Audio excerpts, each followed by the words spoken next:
What's the most exciting or terrifying role that AI could play in our planet's survival? We don't know what we will do because of the jobs. A lot of people will lose their jobs because of AI, but not anytime soon. In the long term, I am a believer that AI will change us from scarcity civilization to abundance civilization. We don't need to work anymore in the future because the AI will make much more wealth that everybody will have.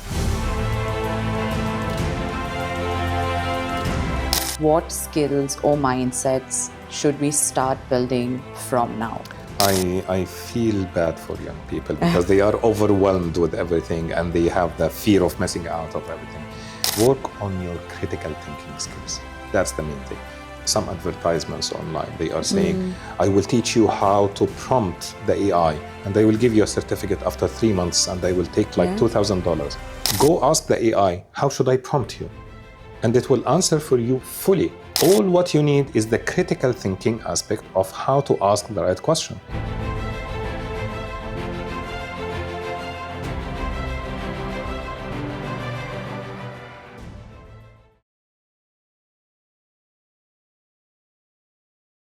Hello everyone, I am Shruti Seetharaman. I run a digital media company and I am a sustainability advocate.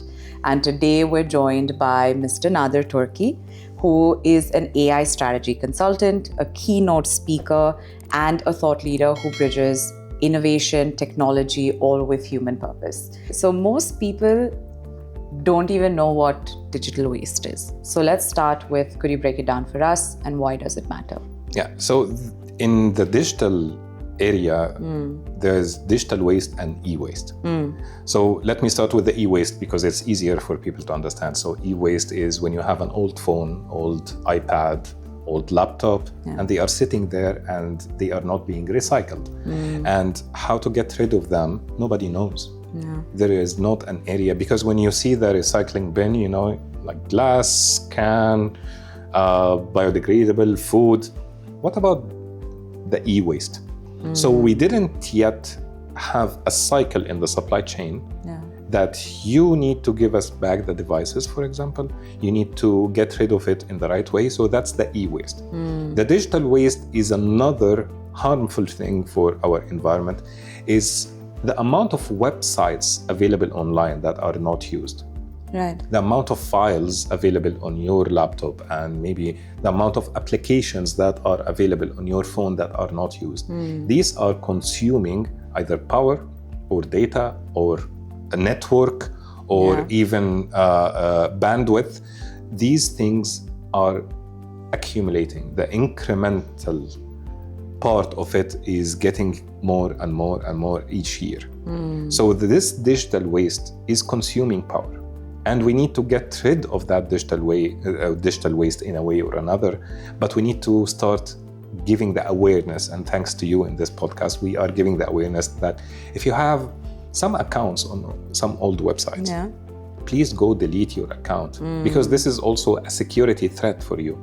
Maybe you put your own address there and personal details. And this website, you used it once to send a flower to a loved one. And you're not using it anymore. At all, And it is getting outdated now. So it might be hacked and your data is there. Maybe your credit card, maybe your address. So please check your footprint of digital products that you used, check your files, check whatever you don't need and get rid of them, delete them. You will find the option there. You will find the option that to go to your account and delete your data. Do that so that you are saving yourself and you are helping in reducing the digital waste. No, absolutely. This is something that is now become an eye-opener for me because there's so many times that you put out you order online, e-commerce, there are websites that you use, like you said, one-time use. You give in your information like to someone, you give your email address to a lot of people just because you go to a shop, they say, can you give me your email address? We'll save it for you, we'll message you. And then there's so many emails that you tend to unmindfully, like not mindfully, you might even delete it off of your system in terms of the emails because you consider them spam, but you not realize you're still subscribed to their newsletter. True. And with the constant innovation, like you said, some of them will become obsolete, will become outdated, and then the risk of that is something that we don't think of. So definitely an eye-opener for me, hopefully for all of you guys as well. Everyone, just open your phone, check how many applications you are not using for the last 2 years. You will be surprised. No, I fully agree, because I think, I mean, at least I know on Apple, they have this option where if you're not using your apps for a little while, it deactivates them? No, it just, they are not on your phone, but they are on the cloud. So that means if you use them again, they will get to be downloaded. Yeah, you can but your reinstall data, them. Yeah. they live in it. So it's the same. No, but that's when I realized, when I looked at so many apps that were like uninstalled, I realized there was so much on my phone that I was not using that I just kept because I had space. Exactly. For years. Because I've been using an Apple phone forever. So over the course of years of using phones, they've all been transferred across my cloud. And I didn't even realize why I have so many. Sometimes I've even forgotten why I downloaded it. And imagine your data is on these apps, and these apps are on a cloud. So that means they are on one of the servers, and that server is using electricity. Did you feel guilty yet or not? A little bit. I did realize that when somebody did that to my settings, somebody was telling me, because the more content I was creating, I had a lot of like reserved content, and at some point I didn't have enough space on my phone. So they said, do this so you know how many apps you want to delete, so you create space. And I was surprised. So I did feel largely guilty once I realized how much was on my phone that I don't use. No, eye-opener for me, like I said, hopefully for all of you guys as well.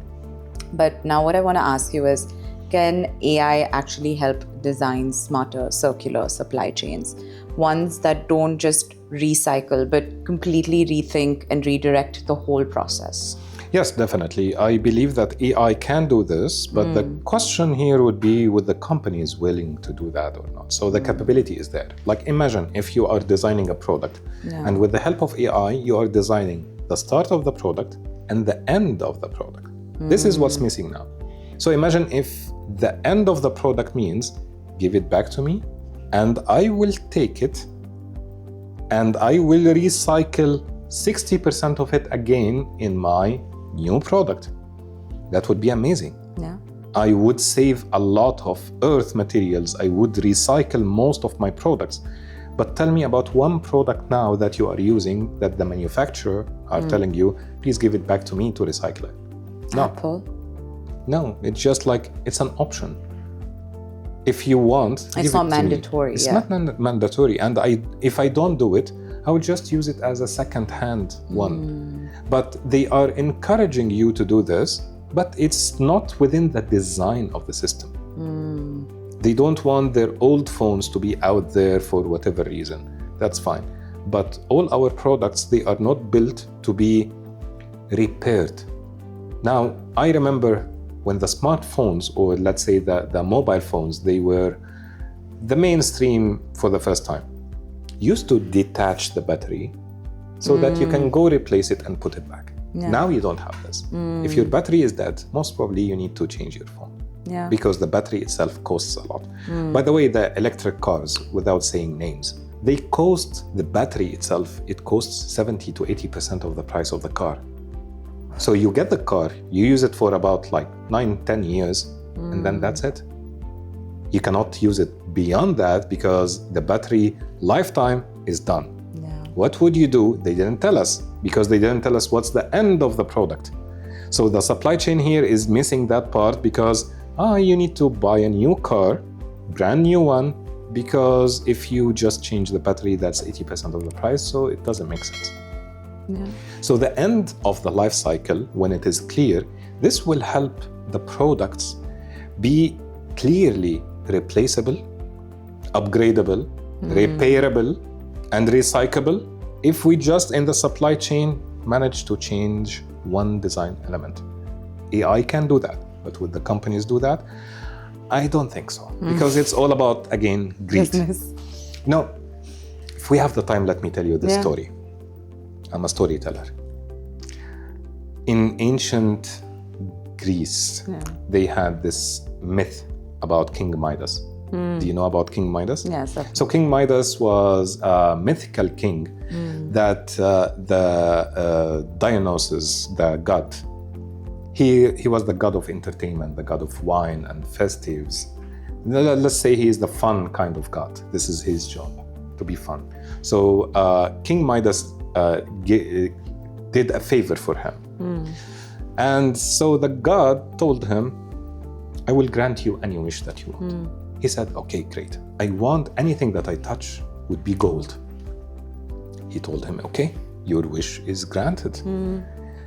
And he was so happy with it because he was touching the stones and they turned to gold. And then he went to the walls and make them glitter with gold. And everything in the house, let's do it on the chairs, on the table. He was happy with that wish. But then he wanted to eat. And everything he's trying to eat would turn to gold. He wanted to drink. Everything would turn to gold. And then his daughter came running to him to hug him and he couldn't stop her. So she turned into a gold statue, lifeless. So he went back to the god crying and depressed and said, please take away that wish. I don't want that way. I'm sorry I was greedy. He told him, okay, go wash your hand in the sacred river and everything will go back to normal. Unfortunately, we are living in that age now with all the companies and all the people they are just another copy of King Midas. We want wealth, fast. We don't want to think beyond the greed. So would the companies think that your product would be actually recycled? So I'm not selling you the new one. No, I would sell you a new design. I would sell you just like 1% better in the camera or 1% better in the battery because I want your money and I want to be much more profitable. I don't want to care about the environment or the product or in this case you. Sorry for the long story and sorry for being extra controversial, but it is the fact that we are living it. I don't know if it was an Indian story that we had in our books, but we've all heard about the Midas touch about turning into gold. Yes. So I've at least heard the story multiple times, but every time I hear it gives me a little bit of goosebumps to understand that we'd never realize how much greed can play a role with the impact of what we want and how we can actually sustainably use something, right? So now we're going to move into the future, right? And the youth's call to action, as I would like to say. Fast forwarding to 50 to 100 years. What's the most exciting or terrifying role that AI could play in our planet's survival? Interesting. Well, first of all, nobody can really predict 50 to 100 years anymore from now because of the AI, because things are moving in an exponential rate. So I would imagine that the 50 years, we might go through dark ages. Because of we don't know what we will do because of the jobs. A lot of people will lose their jobs because of AI, but not anytime soon.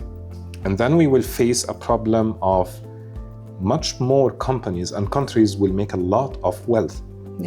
They will get a lot of money, but the distribution is a problem. So that's the short term. In the long term, I am a believer that AI will change us from scarcity civilization to abundance civilization. We don't need to work anymore in the future because the AI will make much more wealth that everybody will have food, shelter, health, all what you need, you will find it will be available. So I believe in 100 years, we will go into a level that we never saw before, but we need to work on ourselves. We need to stop the greed. We don't need to be King Midas again. We need to work on believing that we are no longer approaching scarcity anymore. We are in abundance. The earth is giving us, Mother Nature is giving us all what we need for millions of years. So why now we are thinking it cannot anymore? Everybody can find the right for education, for food, for health, for everything that we need. We don't even need to work. We just need to take care of our community, our species, and our planet and the nature. I believe this will happen in 100 years when we give control to the AI. But can we? Would we give the superiority? Would our ego accept that there's much more intelligent species on the planet and we will give it control because it knows best? Because it can tell us, no, stop this factory, from running. You don't need that product. I will tell you a better way to give you another product, but it's less profitable. Would we accept that? Would we accept what I just mentioned about the cycle of the product, that the product could be repaired, so don't buy a new one? Yeah. If we accept that, we will live in abundance.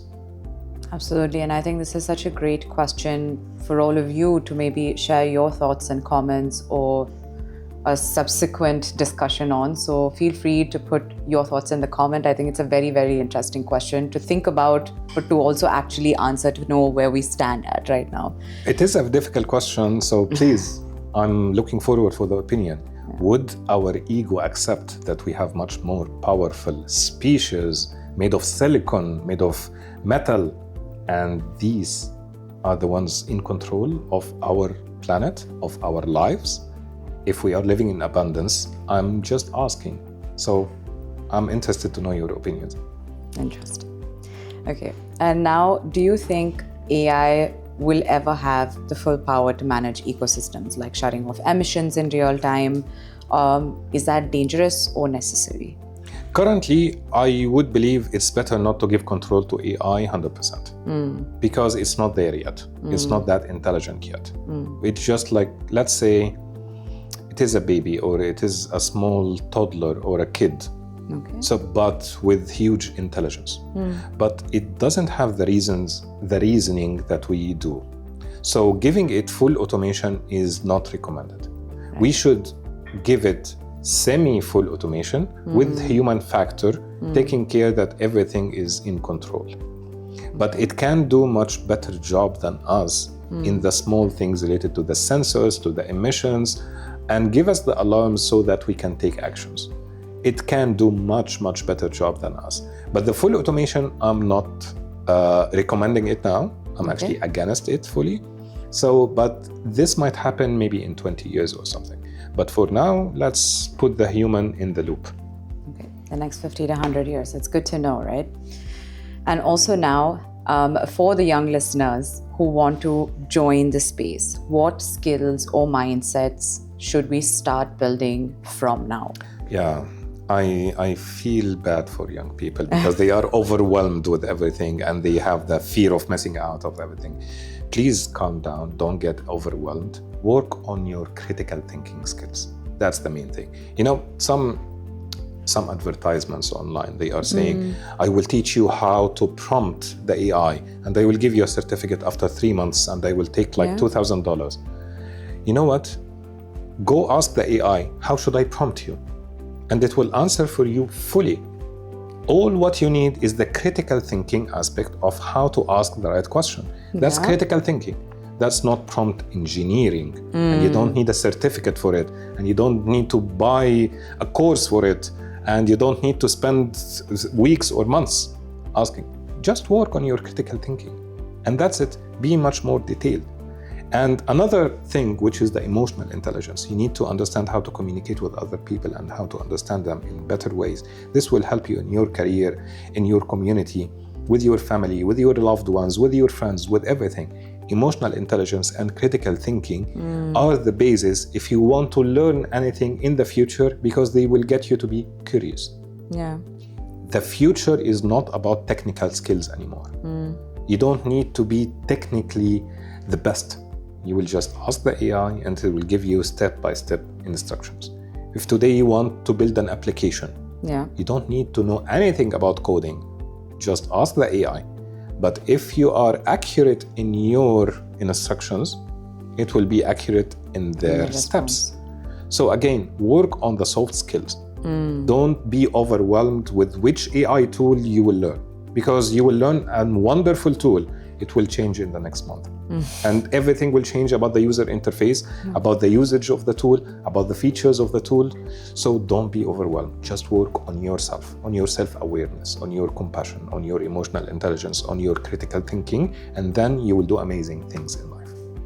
I think that was beautiful, beautiful advice, especially in the world where, like you said, we have so much access to information, to softwares, to everything. And like you said, there's so many people who mislead us with, learn this, I'll certify you, learn this, I can help you with this. But It's as simple as going back, reflecting, working on emotional intelligence, work on yourself, to be able to use AI as a tool.